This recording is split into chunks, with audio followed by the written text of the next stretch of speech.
नमस्कार, छत्तीसगढ़ कौशल्या भूमि में आप सभी का स्वागत है। मैं हूं आपके साथ प्रज्ञा मिश्रा। बुलेटिन की शुरुआत करेंगे बड़ी और अहम खबर के साथ। तो सबसे पहले बात कर लेते हैं, खबर रायपुर से है, जहां राज्य सरकार ने शहरों के विकास और अधोसंरचना में बड़ा बदलाव लाने के उद्देश्य से मुख्यमंत्री नगरों उत्थान योजना शुरू की है। योजना के पहले चरण में 13 नगर निगमों में 26 प्रमुख कार्यों के लिए 429 करोड़ रुपए स्वीकृत किए जाएंगे। आपको बता दें, योजना के तहत मरीन ड्राइव विस्तार, ऑक्सीजोन कम स्पोर्ट्स कॉम्प्लेक्स, अंतर्राज्यीय bus terminal, high tech bus stand, auditorium, जलापूर्ति सुदृढ़ीकरण, सड़क बाईपास और चौड़ीकरण जैसे बृहद कार्य किए जाएंगे। आपको बता दें, मुख्यमंत्री विष्णुदेव साय ने इसे लेकर कहा कि ये योजना शहरों को आधुनिक, सुंदर और जीवंत बनाने में अहम भूमिका निभाएगी। उप मुख्यमंत्री अरुण साव ने भी बताया कि योजना शहरों के सुगम यातायात, रिवर फ्रंट डेवलपमेंट और भव्य उद्यानों के निर्माण को बढ़ावा देगी। तो आपको बता दें, शहरों का विकास और आधुनिकीकरण के लिए मुख्यमंत्री नगरों उत्थान योजना जो है वो लागू कर दी गई है। 429 करोड़ की मंजूरी जो है वो दी गई है।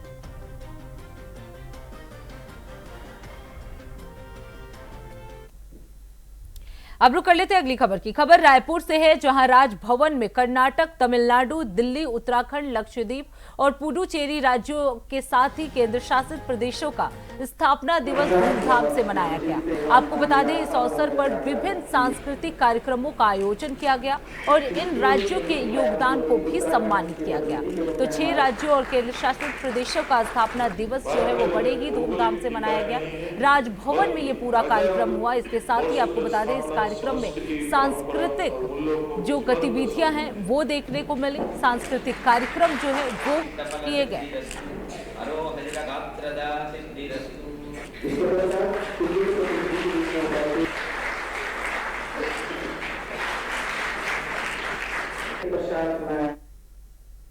अब रुक कर लेते हैं अगली खबर की। खबर जशपुर से है, जहां कनकुरी बस स्टैंड में कांग्रेस कार्यकर्ताओं ने केंद्र सरकार और प्रवर्तन निदेशालय यानी ईडी के खिलाफ विरोध प्रदर्शन किया है।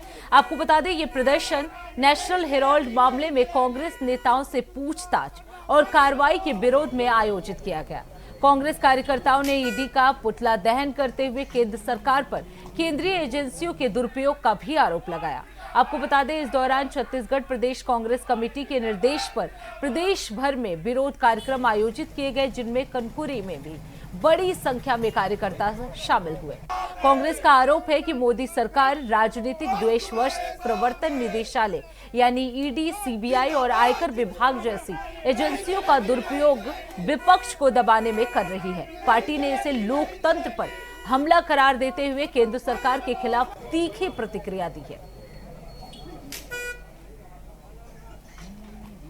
आप सबको विदित होगा कि मोदी जी के जो तानाशाही सरकार है, मोदी जी और अमित शाह की, उन्होंने राहुल गांधी और सोनिया गांधी जी को झूठे आरोप लगा करके एफआईआर दर्ज किया है और हमारे नेता, देश के सर्वमान्य नेता राहुल गांधी जी को परेशान करने के उद्देश्य से ये लोग एफआईआर किए हैं। हम इनके विरोध में मोदी जी की तानाशाही रवैये वाली सरकार के खिलाफ, ईडी जो उसकी कठपुतली बनकर के काम कर रही है उसके खिलाफ हम लोगों ने आज पुतला दहन किया है और राहुल गांधी जी के साथ हम लोग खड़े हैं और राहुल गांधी जी के साथ खड़े रहेंगे। अब रुक कर लेते हैं अगली खबर की। खबर धमतरी से है, जहां जिला प्रशासन की संयुक्त टीम ने अवैध धान का बड़ा जखीरा जब्त किया है। आपको बता दें, रविवार सुबह 10 बजे से लेकर देर शाम तक चली कार्रवाई में धमतरी शहर के अशोक राइस मिल और सोरम गांव के फूलमनी राइस मिल पर छापेमारी की गई। इन दोनों मिलों से 22,000 क्विंटल अवैध धान बरामद किए गए हैं, जिसकी कीमत जो है वो लगभग 5 करोड़ रुपए बताई जा रही है। आपको बता दें, जब्त किए गए धान के बारे में मिल मालिकों से पूछताछ की गई है, लेकिन वो ये नहीं बता पाए कि उन्होंने ये धान कहां से खरीदा था। धमतरी कलेक्टर ने बताया कि ये मिल मालिक गर्मी के धान का संग्रह कर रहे थे, जो अवैध था। अब इन मिलों पर भारी जुर्माना लगाने की तैयारी की जा रही है।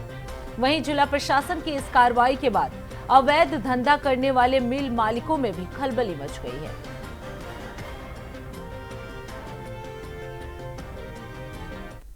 हमारे यहाँ पे कल दो मिलों में अवैध भंडारण का हमें संज्ञान में आया था, कहीं खबर मिली थी और वहां पे कार्रवाई किया गया था, विहित अधिकारी द्वारा कार्रवाई किया था मंडी अधिनियम के तहत।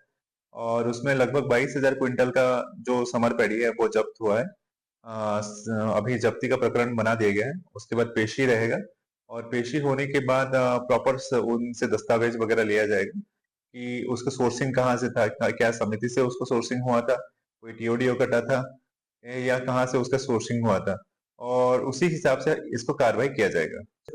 इसमें चावल नहीं था, धान ही था। 22,000 क्विंटल लगभग का 5 करोड़ का धान था। इसका अभी पेशी किया जाएगा जब्ती बनने के बाद। अभी जैसे कि हमारे मंडी अधिनियम के तहत पेशी किया जाएगा और जो हमारे नियम अनुसार जो बनते हैं ना मंडी अधिनियम के तहत, उसी हिसाब से उसका उनको फाइन लगाया जाएगा। अब रुक कर लेते हैं अगली खबर की। छत्तीसगढ़ में 41 माओवादी कैडर मुख्यधारा में लौटे हैं, जिन पर कुल 1 करोड़ 19 लाख रुपए का इनाम था। इनमें से 12 महिला और 29 पुरुष कैडर शामिल हैं, जिन्होंने माओवादी विचारधारा छोड़कर शांति और प्रगति के मार्ग को अपनाया है। आपको बता दें, ये माओवादी विभिन्न संगठनों से जुड़े थे। राज्य शासन की नक्सल उन्मूलन नीति और पुनर्वास योजना के तहत इन माओवादियों ने आत्मसमर्पण किया। पुलिस बलों की संयुक्त कार्रवाई और शासन की सहयोगी योजनाओं ने इन माओवादी की कैडरों को मुख्य धारा में शामिल होने के लिए प्रेरित किया।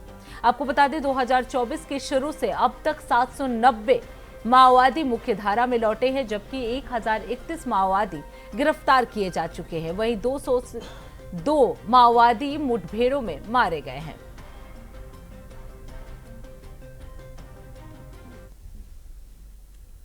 ठीक है, जैसे मैंने बात किया था कि पहला जैसे आपका सवाल था कि जो अलग अलग संगठन से शामिल हुए हैं, जैसे आप देख रहे होंगे कि पीएलजे बटालियन से भी शामिल हैं और साथ में अलग अलग कंपनी से भी शामिल हैं। तो ये लोग वो लोग हैं जो साथ में जो बड़े लीडर्स के साथ में भी रहे हैं, उनकी सिक्योरिटी भी प्रोवाइड किए हैं और साथ में अलग अलग घटनाओं में, जैसे पीएलजे बटालियन 1 की बात करें तो जितने भी बड़े घटनाएं थे सब में उनको शामिल थे, तो वो घटनाओं में शामिल रहे हैं। दूसरा जो आप बता रहे हैं कि जो क्षेत्र जिसमें अभी जो नक्सलवाद कुछ बचा हुआ है, तो उसमें मैं ये बताना चाहूँगा कि जो साउथ सब जोनल ब्यूरो होता है, साउथ सब जोनल ब्यूरो में 2 डिवीज़न आते हैं, जो पश्चिम बस्तर डिवीज़न और साउथ बस्तर डिवीज़न दोनों आते हैं। तो जो सरेंडर, जो पहला सरेंडर आपने देखा होगा जो जगदलपुर में हुआ था, एक मास सरेंडर हुआ था जिसमें मोस्टली नॉर्थ सब जोनल ब्यूरो के थे, लेकिन साउथ सब जोनल ब्यूरो में भी उसी प्रकार से सरेंडर लगातार हो रहे हैं। कल जैसे नारायणपुर में सरेंडर हुआ, सुकमा में सरेंडर हुआ, उसी प्रकार बीजापुर में, और इससे पहले भी आपने देखा था कि 103 सरेंडर हो या 51 सरेंडर हो, नंबर्स काफ़ी ज़्यादा थे सरेंडर्स के।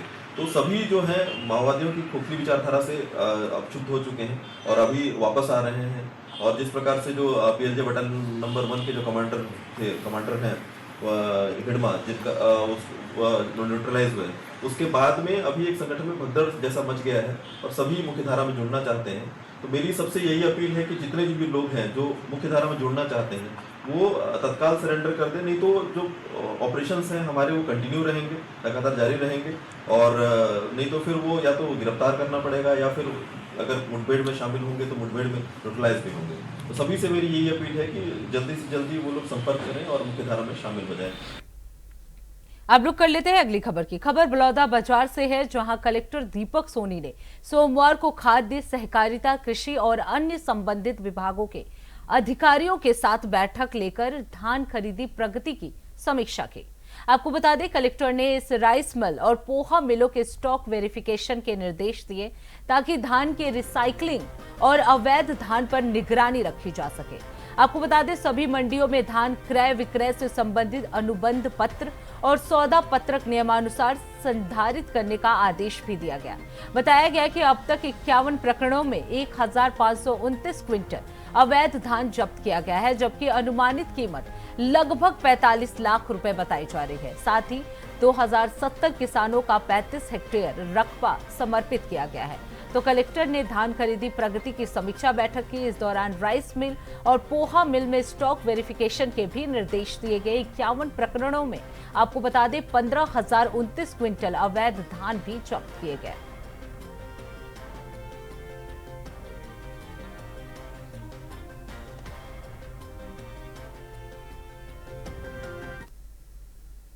अब रुक करते हैं अगली खबर की। खबर छत्तीसगढ़ से है, जहां छत्तीसगढ़ शासन द्वारा जमीन की रजिस्ट्री दर बढ़ाए जाने के खिलाफ विरोध लगातार बढ़ता जा रहा है। धमतरी में कांग्रेसियों के बाद अब जमीन कारोबारियों ने भी सरकार के खिलाफ मोर्चा खोल दिया है। आपको बता दें, इन कारोबारियों ने सरकार से बढ़ी हुई रजिस्ट्री दरों को वापस लेने की मांग की है। भूमि और भवन की लागत में हुई बढ़ोतरी से आम जनता जो है वो परेशान है। आम जनता और पब्लिक जो है वो पूरी तरह से प्रभावित हो रहे हैं। इसके साथ ही जमीन कारोबारों से जुड़े लोग भी आर्थिक रूप से दबाव महसूस कर रहे हैं। संघर्ष समिति ने बताया कि इस बढ़ोतरी से लोगों पर अतिरिक्त बोझ पड़ रहा है, जिससे व्यापक असंतोष उत्पन्न हुआ है। समिति ने यह भी बताया कि ये आंदोलन 15 दिसंबर तक गांधी चौक में जारी रहेगा। कारोबारियों का कहना है कि छत्तीसगढ़ शासन का यह फैसला जन विरोधी है और इसे तुरंत वापस लिया जाना चाहिए, क्योंकि राज्य में कई परिवार जमीन कारोबार से जुड़े हुए हैं।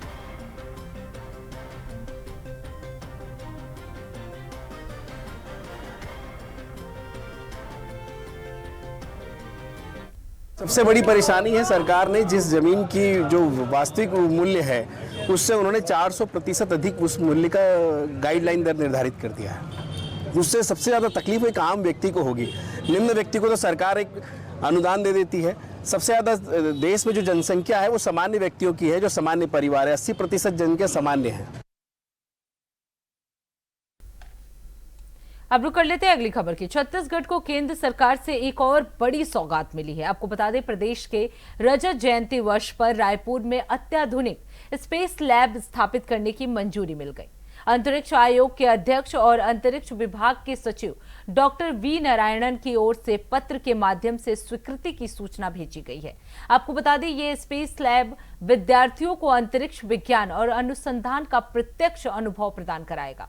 इसके साथ ही प्रदेश के युवा वैज्ञानिकों के लिए नवाचार और शोध के लिए नए अवसर भी खुलेंगे। ये परियोजना प्रदेश में अंतरिक्ष विज्ञान के क्षेत्र में एक महत्वपूर्ण मील का पत्थर भी साबित होगा, जिससे छात्रों और शोधकर्ताओं को वैश्विक स्तर पर प्रतिस्पर्धी बनने के मौके मिलेंगे।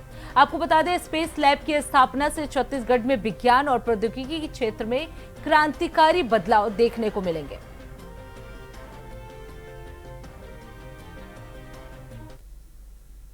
अब रुक कर लेते हैं अगली खबर की। खबर बिलासपुर से है, जहां तारबाहर के आत्मनंद स्कूल में एसआईआर ड्यूटी के दौरान महिला बीएलओ पी गीता कृष्णन अचानक बीमार पड़ गई। बीएलओ और आंगनबाड़ी सुपरवाइजर के रूप में तैनात गीता कृष्णन का काम के दौरान अचानक ब्लड प्रेशर बढ़ गया, जिससे वो बेहोशी की हालत में पहुंच गई। घटना के बाद उन्हें जिला अस्पताल भर्ती कराया गया। इलाज के बाद उनकी स्थिति सामान्य बताई गई। इसी बीच अधिकारियों ने कहा कि बीएलओ की सुरक्षा और स्वास्थ्य का विशेष ध्यान रखा जाए।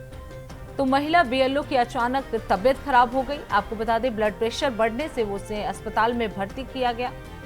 फिलहाल इलाज के बाद उनकी स्थिति सामान्य बताई जा रही है।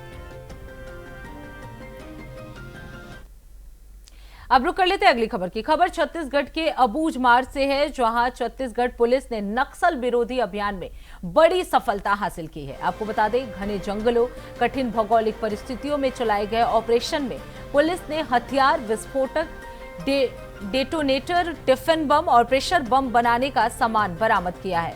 इसके साथ ही कई सामान भी जब्त किए गए हैं। आपको बता दें, बस्तर आईजी के अनुसार नक्सलियों की योजना सुरक्षा बलों, नागरिकों को निशाना बनाने की थी, लेकिन पुलिस की सतर्कता से साजिश नाकाम रही। इससे क्षेत्र में सुरक्षा और विश्वास भी मजबूत हुआ है। अब रुक करते हैं अगली खबर की। खबर कवर्धा से है, जहां उप मुख्यमंत्री विजय शर्मा ने अपने विधानसभा क्षेत्र में ग्राम चरडोंगरी और बांझी में चौपाल लगाकर ग्रामीणों से सीधा संवाद किया है। उन्होंने ग्रामीणों की समस्याएं, मांग और शिकायतें सुनी और कई मामलों का मौके पर ही त्वरित निस्तारण भी कर दिया। आपको बता दें, इस दौरान उप मुख्यमंत्री ने ग्रामों के विकास के लिए सड़क निर्माण और सामुदायिक संबंधित कई कार्यों की जायजा भी लिए और उन्होंने लोगों की समस्याएं सुनी और जल्द से जल्द निस्तारण के आदेश भी दिए।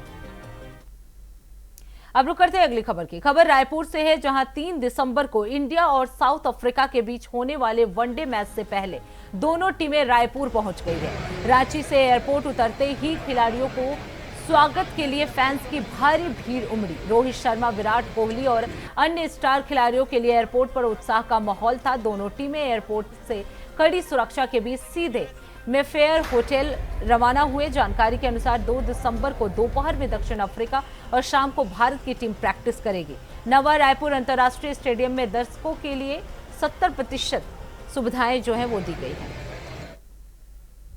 अब रुक करते हैं अगली खबर की। खबर सूरजपुर से है, जहां जिले के फुनेश्वर उच्चतम माध्यमिक विद्यालय में एक अजीब घटना सामने आई है, जहां 12वीं की कक्षा के छात्र और शिक्षक रविवार को मैनपाट पिकनिक मनाने गए थे, लेकिन पिकनिक से घर लौटने के बाद सोमवार को ना तो कोई शिक्षक विद्यालय पहुंचे और ना ही विद्यार्थी। इस पर जिला शिक्षा अधिकारी और ब्लॉक शिक्षा अधिकारी ने अचानक स्कूल का दौरा किया और घटना की जानकारी ली।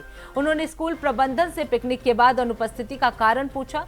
जिला शिक्षा अधिकारी अजय मिश्रा ने बताया कि मामले की गंभीरता से जांच की जाएगी और दोषियों के खिलाफ नियमानुसार कार्रवाई की जाएगी। देखिए, कल बच्चे पिकनिक गए थे। सारे बच्चों को हमने नोटिस इशू किया था स्कूल आने को, लेकिन कुछ ही बच्चे आए और ज़्यादातर बच्चे देखिए नहीं आ पाए। बाकी जो लेक्चरर हैं, मैं उनके बारे में जो है उनका आवेदन एक्सेप्ट नहीं किया हूँ। उनको नोटिस मैं इशू करूँगा कि ऐसा उन्होंने क्यों किया। उनको हम नोटिस इशू करेंगे कि उनके द्वारा इस तरीके से लापरवाही क्यों की गई। आज जैसे ही मुझे सूचना मिली है कि सेजेज भुवनेश्वरपुर में 12th क्लास के बच्चे सारे बच्चे अनुपस्थित हैं और कुछ शिक्षक शिक्षिकाएं भी आकस्मिक अवकाश का आवेदन लगा के अनुपस्थित रहीं। तत्काल मैं स्वयं भी इस विद्यालय का आज आकस्मिक निरीक्षण किया। मेरे साथ विकासखंड रामानुज नगर के बीओ लकड़ा जी भी उपस्थित हैं, बीआरसी भी उपस्थित हैं और मैं यहाँ पे आके देखा तो बात सही थी कि 12th के बच्चे पूरे आज नहीं आए हुए हैं, बाकी कक्षाओं के बच्चे आए हुए हैं। जानकारी ये मिली कि 12th के सारे बच्चे पिकनिक के लिए कल गए हुए थे।